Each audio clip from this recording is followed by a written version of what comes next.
We're here right now with Chris Jakulovsky, author of Just Keep Going, and it's a great book, and it's inspiring, to say the least. So, first of all, Chris, take us to that moment when you realized you wanted to write this book, and at what point in your life did you decide that, all right, I'm doing this? I've had friends for like a decade know some of my stories and go, Chris, you need to write a book. I'm like, yeah, whatever. I didn't take it seriously until I had a brain operation in 2016 to remove 2 tumours in the centre of my head. When I woke up in the surgery, I almost died. The first 3 days they thought they were going to lose me and they were going to almost re-operate again.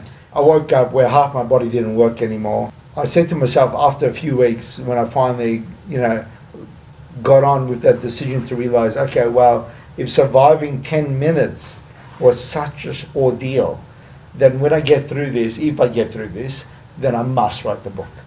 For my boys to know who I am, I've got 2 boys, a 2-year-old and an 8-year-old, to know me, who I am, should I pass away. And I said when I could talk for an hour, because I can't type very properly anymore, but when I could talk for at least an hour and be up for an hour, I'll start writing the book. And that's how it started. It was a wake-up call. It was a realisation to say, hang on a minute, you don't have as much time as you realise you do. Who's saying that, okay, you're going to live to 50 or 60? Hey, I'm 46 right now. 50 is just around the corner. And so if you don't write this, when will you? And just write it for your boys to begin with, for your family, because that's what's most important at the end of the day. So do it for them. What do you want people to take away from this?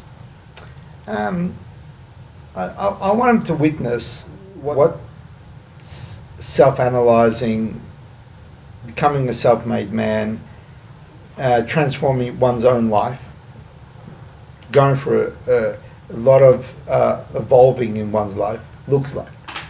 Like, see it for the warts and all, clear version, so it could be a reminder for others that, listen, we've got our time here. If we don't do something about it, when will we?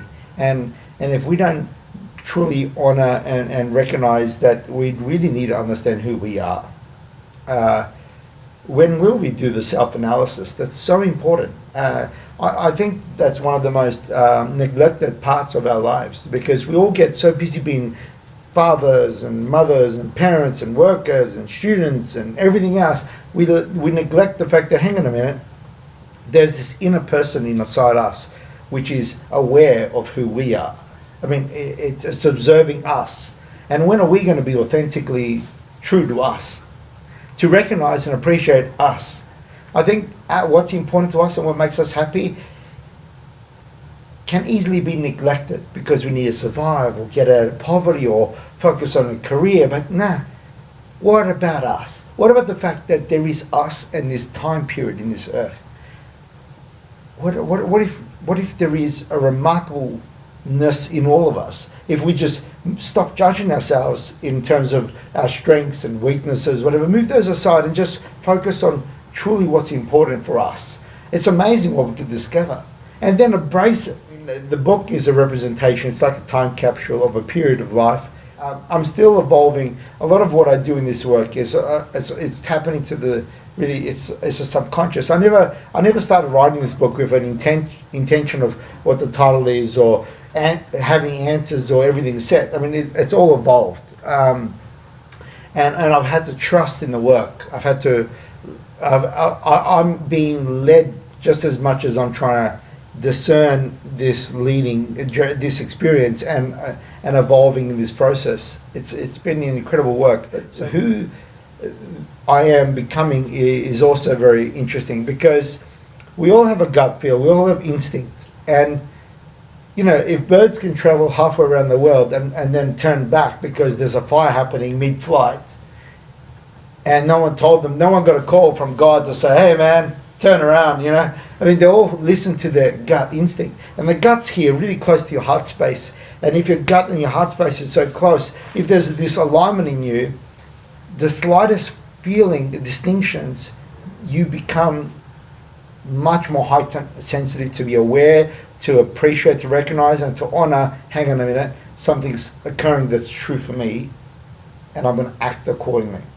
The problem is we ignore it.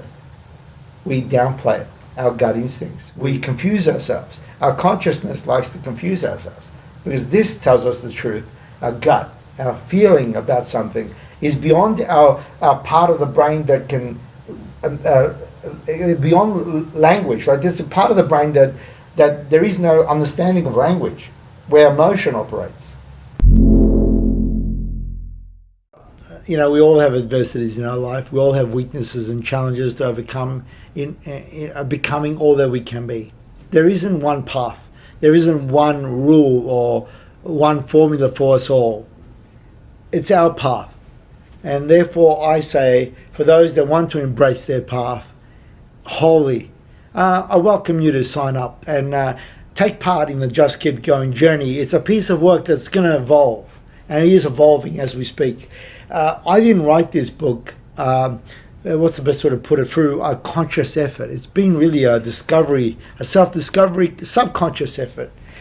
A bounce back after every adversity. And I hope that some of my distinctions and perspectives and learnings can make an impact to your life, help you make a new decision. It all starts with the littlest things. A decision.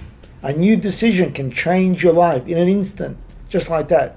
So if you found my story interesting and you do look forward to the book being published, then I welcome you to sign up.